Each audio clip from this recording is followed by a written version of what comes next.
स्वागत है आपका। मैं हूं आपके साथ नेहा दुबे। सीएम विष्णुदेव साय ने बलरामपुर में चुनावी सभा को संबोधित किया। इसी बीच 3 लोकसभा सीटों में हुए मतदान पर सीएम ने कहा कि लोकसभा चुनाव के लिए दूसरे चरण का मतदान संपन्न हो गया है। छत्तीसगढ़ में राजनांदगांव, कांकेर और महासमुंद में मतदान हुआ है। करीब 74 से ऊपर यानी कि 74% से ऊपर मतदान हुआ है। भारतीय जनता पार्टी के पक्ष में बहुत रुझान अच्छा आया है। तीनों सीट भारतीय जनता पार्टी निकाल रही है। तृतीय चरण का मतदान संपन्न हुआ है और छत्तीसगढ़ में राजनांदगांव, कांकेर और महासमुंद लोकसभा में मतदान हुआ है और करीब 74% से ऊपर मतदान हुआ है और भारतीय जनता पार्टी के पक्ष में बहुत अच्छा रुझान है। तीनों सीट भारतीय जनता पार्टी निकाल रही है। जी, कल प्राइम मिनिस्टर साहब जानकारी लिए तो हमने जानकारी दी। मुख्यमंत्री विष्णुदेव साय राजूगढ़ के तमनार में एक विशाल जनसभा को संबोधित करते हुए कांग्रेस सरकार पर जमकर निशाना साधा और कहा कि मनमोहन सिंह जब प्रधानमंत्री थे तब उन्होंने कहा था कि देश के संसाधनों पर पहला अधिकार मुस्लिम लोगों का है। अभी जो कांग्रेस का घोषणा पत्र तैयार हुआ है उसमें वो विरासत टैक्स लेने का संकेत दे रही है और ऐसे में मतलब है कि हमारे बाप दादा की बनाई गई संपत्तियों पर केवल 45% अधिकार होगा और 55% अधिकार सरकार के पास होगा। इसके साफ तौर पे इससे स्पष्ट है कि कांग्रेस पार्टी हमारे बाप दादा के कड़े परिश्रम मेहनत से बनाई गई चल अचल संपत्तियों पर कब्जा करके उसे ज्यादा बच्चा पैदा करने वालों, ज्यादा शादी करने वालों को सौंपने की बात कर रही है। कांग्रेस की ऐसे खतरनाक भावनाओं से हम सबको सचेत रहना है, सबको करारा जवाब मिलेगा। भारत देश के संसाधन में पहला अधिकार मुस्लिम लोगों का है, ये कह रही थी और अभी के ये घोषणा पत्र में संकेत आते कि अब विरासत टैक्स लगी। हमन जैसे हमार बाप दादा मन धन अर्जित करते हैं, चल अचल संपत्ति, और उमन के मृत्यु के बाद में उमन के बाल बच्चा मन ला मिलते और 100% मिलते। लेकिन एमन का ऐसा मनसा है जैसे कई विदेश में लागू है वैसे नियम एमन लागू करना चाहते हैं कि 45% ही खाली मतलब उत्तराधिकारी लोगों को जाएगा, 55% वो सरकार में चला जाएगा। तो ऐसा होना चाहिए क्या?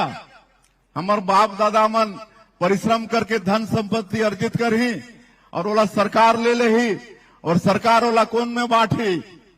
सरकार ओमन में बांटी जेमन ज्यादा बच्चा पैदा करते हैं, जेमन कई ठो शादी करते हैं।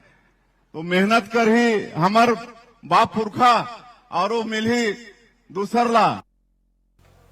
वहीं छत्तीसगढ़ में मतदान को लेकर उप मुख्यमंत्री विजय शर्मा ने बयान देते हुए कहा है कि बहुत अच्छा मतदान हुआ है, अच्छी स्थिति है और राजनांदगांव लोकसभा से बीजेपी की जीत होगी। बाकी 2 लोकसभा में भी बीजेपी आगे है। साथ ही बीरनपुर की घटना पर सीबीआई जांच को लेकर डिप्टी सीएम ने कहा है कि 2 चीजें हैं, घटना क्या हुई इसकी जांच होगी और आखिर घटना क्यों हुई उसकी जांच होगी, घटना कैसे आगे बढ़ी उसकी भी जांच होगी। प्रदेश में ऐसा दोबारा होना नहीं चाहिए और सीबीआई इस मामले में पूरी तरीके से स्पेशल जांच करेगी। वहीं भूपेश बघेल को राजनांदगांव में रोके जाने को लेकर डिप्टी सीएम शर्मा ने कहा कि मैंने पता किया है, भूपेश बघेल अंदर जा रहे थे और उनके साथ 100 लोग और भी थे जो अंदर जा रहे थे, इसीलिए उन्हें आम लोगों ने पहले ही रोका और बीजेपी के लोग तो बाद में पहुंचे। उनकी आदत है जुमला करने की और अकेले जाएं, ना कि इतने लोगों के साथ क्यों जा रहे थे।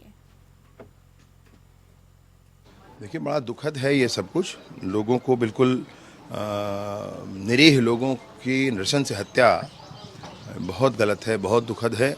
जनता बिल्कुल उनके साथ नहीं है। अब ये सारे हत्याओं के पीछे क्या मानसिकता है स्पष्ट करना चाहिए। सरकार नक्सलियों से हमेशा बातचीत के लिए तैयार है। बातचीत करके स्थिति स्पष्ट करना चाहिए, बात आगे बढ़ानी चाहिए। 2 बातें हैं कि घटना क्या हुई इसकी जांच और घटना क्यों हुई इसकी जांच। घटना होने के कारण है और होते ही हैं, तो उसके क्या कारण है, कैसे वो एक एक करके विषय आगे बढ़ा है, उसकी भी जांच करने के लिए सीबीआई को सौंपा गया है। उसमें आपराधिक प्रकरण है, उसके लिए भी सीबीआई को एक और जांच की बात उसमें है, जिसको पहले कमिश्नर दुर्ग के माध्यम से कराया गया था, उसमें एक पैनल बना करके और जांच कराने की मांग है कि आखिर ये ऐसी घटना घटी क्यों और प्रदेश में ऐसा दोबारा होना नहीं चाहिए, उसके लिए भी जांच की जा रही है। सीबीआई मैं सोचता हूं कि पूरी तटस्थता के साथ और बहुत अच्छी जांच इसमें सीबीआई के माध्यम से होगी। वहीं राजनांदगांव लोकसभा क्षेत्र के कवर्धा में भाजपाइयों की गुंडागर्दी बूथों पर दिखी और ऐसे में जिस पर भूपेश बघेल ने कहा है कि राजनांदगांव लोकसभा क्षेत्र में सरकार के संरक्षण में बीजेपी ने गुंडागर्दी कर चुनाव में बाधा पहुंचाने का काम किया है। कांग्रेस के लोकसभा प्रत्याशी के साथ बूथ पर अभद्रता करने की कोशिश की गई है। बीजेपी राजनांदगांव में हार को देखकर बौखला गई है और उसने सारी लोकतांत्रिक मर्यादाओं को तार तार कर दिया था। इसके बावजूद राजनांदगांव की जनता ने कांग्रेस के पक्ष में जमकर मतदान किया। राजनांदगांव से कांग्रेस प्रचंड बहुमत और प्रचंड मतों से चुनाव जीत रही है। साथ ही बघेल ने कहा है कि अपने प्रत्याशी के खिलाफ पड़ रहे मतदान से बौखलाए बीजेपी नेता बूथों में घुसकर लोगों को धमका रहे हैं। कवर्धा विधानसभा के बूथ क्रम संख्या 209, 210, 211 में गृहमंत्री विजय शर्मा के करीबी बीजेपी नेता और सौरभ सिंह, कवर्धा मंडल अध्यक्ष चंद्र प्रकाश चंद्रवंशी, मुकेश सेन जबरिया बूथ में घुसने की कोशिश कर रहे थे। इस दौरान जब वहां पर पुलिस के आईपीएस अधिकारी इनको रोकने की कोशिश कर रहे थे तो उनके साथ भी बीजेपी नेता गुंडागर्दी करने लगे। पुलिस के अधिकारी को मारने की धमकी दी गई और ये भी कहा कि हम तो घुसेंगे, हिम्मत है तो रोककर दिखाओ। भाजपाइयों ने चुनाव को प्रभावित किया।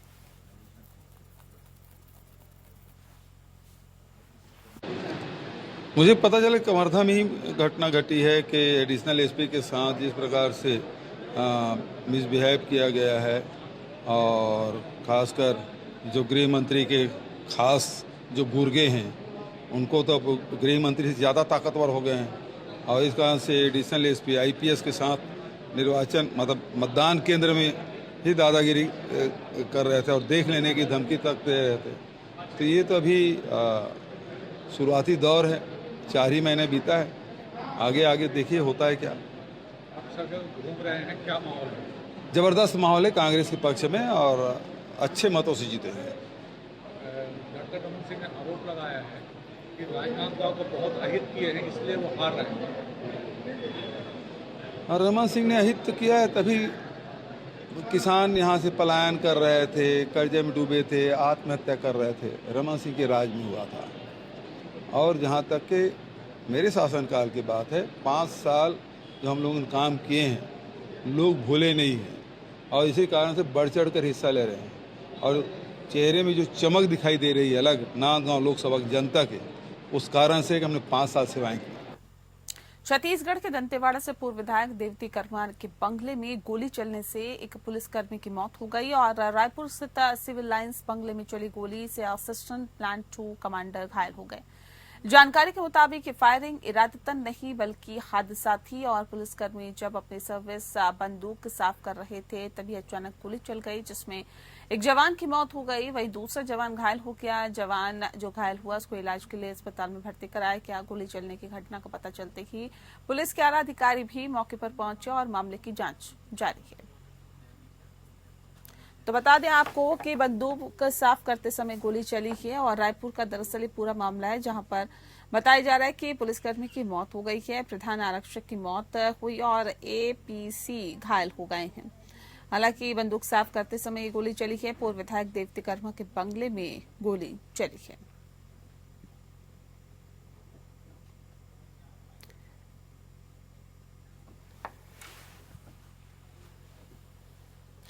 बीजेपी के राजकोट सीट से उम्मीदवार परषोत्तम रूपाला की तरफ से क्षत्रिय समुदाय की बेटियों के लिए की गई विवादित टिप्पणी पर लड़ाई अब दक्षिण गुजरात तक पहुंच गई है। पूरे गुजरात से क्षत्रिय समाज ने उनकी उम्मीदवारी रद्द करने के लिए कई कार्यक्रम किए हैं, लेकिन बीजेपी ने उन्हें उम्मीदवार बनाए रखा और क्षत्रिय समाज की लड़ाई अब सीधे तौर पर बीजेपी के खिलाफ है, जिसके तहत आगामी लोकसभा चुनाव की अगर हम बात करें तो उसकी नीतियों के तहत दक्षिण गुजरात में भी क्षत्रिय समाज ने बीजेपी के खिलाफ सत्याग्रह शुरू कर दिया। रविवार 28 अप्रैल को एक भव्य सम्मेलन का आयोजन किया जाएगा जिसे प्रशासनिक स्वीकृति भी मिल जाएगी। वहीं अस्मिता सम्मेलन शाम 5 बजे से शुरू होगा। तो बता दें आपको कि रूपाला के खिलाफ बारडोली में सत्याग्रह सम्मेलन की बात कही जा रही है और कई कार्यक्रम इसमें होंगे। बीजेपी ने उम्मीदवार बनाए रखा और क्षत्रिय समाज की लड़ाई जो है अब सीधे तौर पर बीजेपी के खिलाफ है, जिसे के तहत ही आगामी लोकसभा चुनाव की नीति के तहत दक्षिण गुजरात में भी क्षत्रिय समाज ने बीजेपी के खिलाफ सत्याग्रह शुरू कर दिया है और रविवार 28 अप्रैल को एक भव्य सम्मेलन का आयोजन किया जाएगा।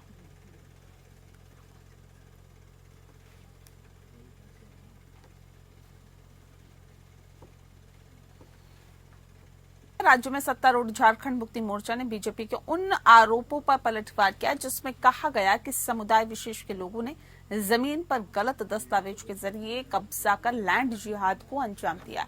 झामुमो महासचिव सुप्रिया भट्टाचार्य ने सलाह दी कि बीजेपी को मुद्दों के चयन में संयम बरतना चाहिए। उन्होंने चुनाव आयोग पर भी ढेरों सवाल दागे और यहां तक कह दिया कि विपक्षी दल शिवसेना के नारे के विरुद्ध स्वतः संज्ञान लेने वाला चुनाव आयोग बीजेपी नेताओं के नफरती भाषणों को लेकर आखिर चुप क्यों है। चुनाव आयोग को साहस नहीं हुआ कि पीएम नरेंद्र मोदी को नोटिस जारी करे। ये एक बड़ा सवाल है कि क्या चुनाव आयोग दंतविहीन हो गया है। उसे केवल बीजेपी विरोधी दल दिख रहे हैं कि शिवसेना के नारे पर भी आपत्ति हो गई है। आयोग को बीजेपी का नफरती भाषण नहीं दिख रहा है। गिरिराज सिंह जिस भाषा का प्रयोग कर रहे हैं उस पर आयोग ने संज्ञान नहीं लिया। सुप्रीम कोर्ट द्वारा ईवीएम के फैसले को लेकर मनमाफिक व्याख्या पर भी झामुमो महासचिव ने आपत्ति जताई है और कहा है कि कोर्ट का फैसला मान्य है लेकिन उसकी गलत व्याख्या ठीक नहीं है। उन्होंने राज्य में बीजेपी प्रत्याशियों से सवाल दागते हुए कहा कि उन्हें बताना चाहिए कि अपने क्षेत्र के लिए क्या किया है। और मैं अपने छोटे भाई प्रतुल जी को कह दूं कि आपके पूज्य पिताजी जो अब नहीं है, उन्होंने शायद आपको कभी नहीं सिखाया होगा, क्योंकि वो माननीय उच्च न्यायालय के विचारपति रहे हैं। उन्होंने अपने फैसले अपने जीवन काल में कभी भी धर्म को लेकर नहीं किया होगा, तो कम से कम एक श्रद्धांजलि उनको देने के लिए शब्दों के चयन में थोड़ा। बीजेपी विधायक सह प्रदेश प्रवक्ता अमित मंडल ने कहा है कि एससी एसटी ओबीसी का हक छीनकर अपने चहेतों को देना कांग्रेस और इंडिया गठबंधन का हिडन एजेंडा है। इंडिया गठबंधन एससी एसटी और ओबीसी आरक्षण का लाभ मुस्लिमों को देना चाहती है। कांग्रेस चाहती है कि देश के संसाधनों पर पहला हक मुसलमानों का है, जबकि प्रधानमंत्री नरेंद्र मोदी कहते हैं कि देश के संसाधनों पर पहला हक गरीबों का है।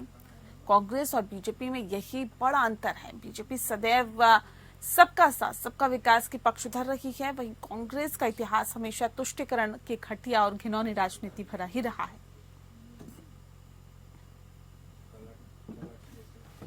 रंगनाथ मिश्रा कमीशन के रिपोर्ट के आधार पर इस चीज को इम्प्लीमेंट करके कांग्रेस ने आगे बढ़ा दिया।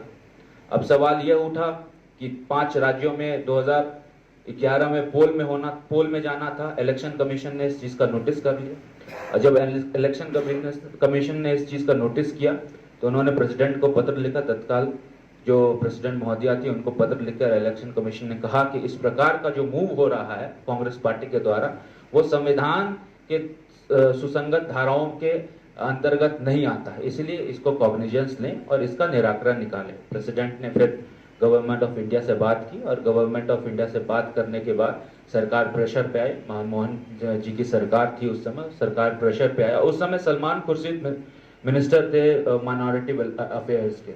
उन्होंने इस चीज को इतना प्रमोट किया और इतना एडमेंटली इन चीज को प्रमोट किया कि एक वक्त ऐसा लगने लग गया कि सब कोटा का जो कॉन्सेप्ट है वो कहीं ना कहीं धरातल पे उतरता हुआ नजर आ रहा। वहीं झोला छाप डॉक्टर ने फिर से एक व्यक्ति की जान ले ली। बात यह है कि दंतार निवासी सत्येंद्र यादव 2 दिन पहले की आग में झुलस जाने की वजह से बुरी तरह से घायल हो गए थे।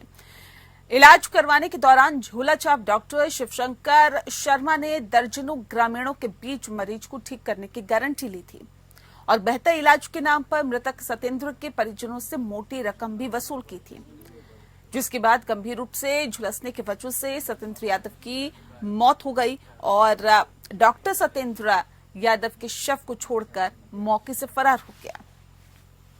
ये जला हुआ मरीज आया जो विगत 2 दिन पहले जला था, और जब हम उसको यहाँ देखे तो मृत पाया गया। ठीक है, और उसका इलाज विगत 2 दिन से दंतार में कोई प्रैक्टिशनर कर रहे थे, और बाकी यहाँ का फिर आगे का प्रोसेस चल रहा है पोस्टमार्टम का। तो प्रैक्टिशनर है कि भाग गया उसी से? सर जब प्रैक्टिशनर था उसके बाद हमको पता नहीं, तो फिर इधर आ गया। क्या नाम? तो यहाँ लाने के समय ही वो डेथ था सर? यहाँ आया उस समय ही मरा हुआ था, ब्रॉड डेड ही था। अच्छा, कितना % उस बॉडी जला है? अप्रोक्स 50% जला हुआ था। क्या ऐसा है हो सकता था सर कि अगर इसको सही जगह पे ले जाया जाता तो बच सकता था क्या? अगर उसका सही समय पे सही इलाज होता तो पेशेंट हो सकता है बचता। जो है सुहागजनी के घटना में आ गया, तो हम घर पर नहीं थे, हम अलग भी रहते हैं। शादी था, हम शादी में गए हुए थे कहीं, आनान फनान में कोई अड़ोस पड़ोस की भर्ती करवाए डॉक्टर शिव शंकर के पास दंतार में, पंचदेव मंदिर के पास उनका क्लिनिक है। तो सुबह में फिर हमको पता लगा, हम शादी से आए, लेढ़ो गए थे, तो वहाँ से आए तो हम डॉक्टर से साहब से बात किए तो बोले यहाँ नहीं, हम पूरा गारंटी लेते हैं। जो 10 आदमी के बीच में वो बोले, डॉक्टर का नाम शिव शंकर प्रसाद है। सरकारी डॉक्टर हैं? नहीं, झोला छाप डॉक्टर। बलिया अंचल कार्यालय में धनबाद एसीबी की टीम ने ब्लॉक कोऑर्डिनेटर जयंत कुमार दे 30,000 घूस लेते हुए रंगे हाथों उनको पकड़ लिया है। लगभग 1.5 घंटे की कार्रवाई के बाद जयंत कुमार को गिरफ्तार कर लिया गया। बलियापुर बिखराजपुर के ही ठेकेदार मोहम्मद इरशाद से 5 लाख रुपए से बने फाइबर ब्लॉक के काम का बिल पास करने को लेकर 30,000 की घूस मांगी गई थी।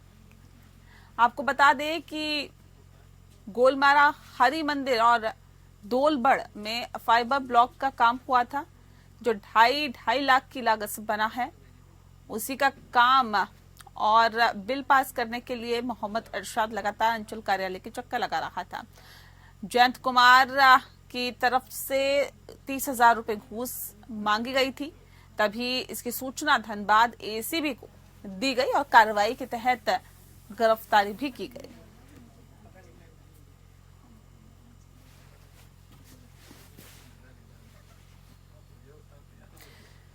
शहर के कचहरी मोड़ पर कार ने एक महिला को पीछे से टक्कर मार दी, जिससे उसकी मौके पर ही मौत हो गई। और वो पिछले 2 साल से अपनी बेटी दामाद के घर पर रहती थी। मॉर्निंग वॉक के साथ रोजाना की तरह ही पूजा का फूल लेकर आ रही थी। उसी समय पतरा टोली की ओर से आ रही तेज रफ्तार कार ने उसको पहले दरवाजे में खड़ी पिकअप को जोरदार टक्कर मारी और फिर कार उल्टा घुमाकर महिला को अपनी चपेट में ले लिया। हादसा के बाद दुर्घटनाग्रस्त कार को छोड़कर भागकर वहां से फरार हो गए। लोगों ने उसको दौड़ा दिया और कार को पकड़ लिया, पुलिस के हवाले कर दिया। कार सवार ड्राइवर की पहचान सेम्बो रांची बालालोंग बुधू मुंडा के रूप में हुई है। मनोह की रोड तरफ से, पतरा टोली की रोड तरफ से आ रहे थे, फूल लेके लेडी जा रहे थे, उसको मारते हुए, पिकअप को मारते हुए जाके वहाँ मारते हैं। क्या हुआ इसमें? कोई डेथ भी कर गए? डेथ कर गई है, स्पॉट डेथ है। वो कौन है वो? भरत जी का सास है। नाम तो क्या है, नाम पूछ गया था का है। कहाँ की है वो? वो बुंदू के हैं, बुंदू जगह रफीपुटी के यहाँ 1-1.5 साल से यहीं रह रही है, बेटी दामाद के यहाँ। ये किसको मोड़, कचहरी मोड़ बोले? कचहरी मोड़ हुआ। पायल विधानसभा क्षेत्र में बौद्ध सम्मेलन के दौरान हुए हंगामे के बाद बीजेपी का क्लेश खत्म होने का नाम नहीं ले रहा है। इस हंगामे के बीच जहां दलित नेता गुलजार राम ने मारपीट के आरोप में 2 बीजेपी नेताओं समेत 5 लोगों के खिलाफ केस दर्ज कराया, तो वहीं अब बीजेपी जिलाध्यक्ष भूपिंदर सिंह चीमा ने गुलजार राम और उसकी पत्नी जसवीर कौर को पार्टी के पदों से हटाने का ऐलान किया।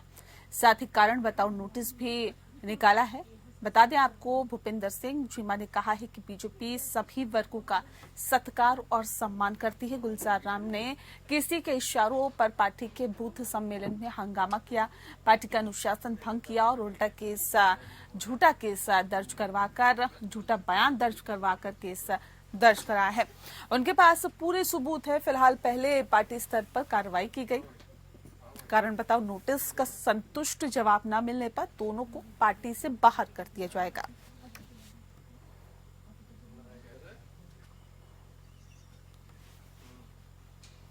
और इसी के साथ फिलहाल इस बुलेटिन में इतना ही। नमस्कार।